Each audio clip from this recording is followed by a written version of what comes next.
The border is a great example. Waited way too long to respond to the border. And by the time they responded, people said, oh, you're just doing that as a political thing now to respond to the politics of the day. So, you know, if you really are honest about all of this, this trouble started when you saw wrong track numbers, probably beginning with the Afghan pullout that people found devastating, and they never appropriately responded. They just kept thinking, if we do good, if we pass an infrastructure bill, people will see how glorious we are and vote for us. And that's never a good strategy.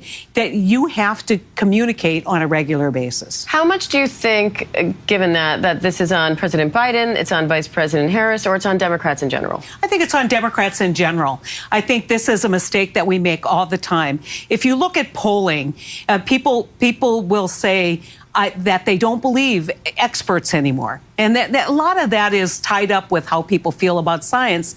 But what do Democrats say when they want you to believe in their economic message? Oh, 20 Nobel laureates think this is a great idea. Well, people don't care if it's affecting their pocketbook. And so I just think that the Democratic Party needs to look in the mirror and say, why don't people like us? Why is having the Democratic brand? Jon Tester is a great example. You know, this may be the only place you're going to hear this, but Jon Tester ran the best campaign of all the Senate campaigns. Why do I say that? Because he outperformed Kamala Harris at a higher percentage than anyone else in the country.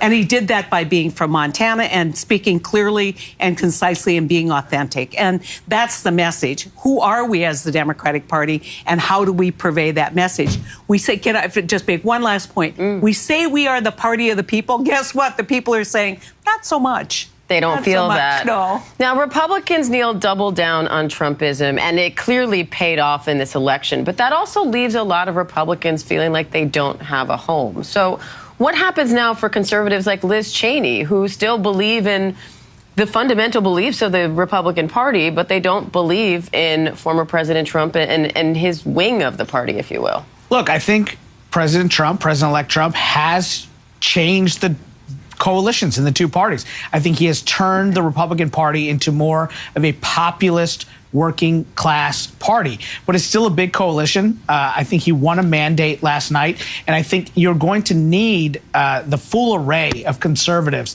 in the House, in the Senate, governors around the country to come together and actually effectuate policy that benefits the American people. And so I think folks like Liz Cheney, folks like Senator Heitkamp, who have a voice, who can speak to the concerns of the American people, are going to be able to still impact the process in this country. I think, look, on foreign policy, you saw my former boss, Leader McConnell. He is a foremost defender of, you know, sort of that Reagan-esque approach of peace through strength, and is going to fight to make sure that Ukraine can defeat Russia and win that war. I think you're going to see other Republicans who will be constructive in working with the new administration, working with the new Congress to pursue policies that benefit the American people. But there's no question that the Republican Party of Ronald Reagan and George W. Bush, it's now Donald Trump's party, and it's a more populist working class party. How does that speak to the message from the president-elect this morning, though, saying now it's time to heal, now it's time to get to come together? Can that populist party also be the party of unity?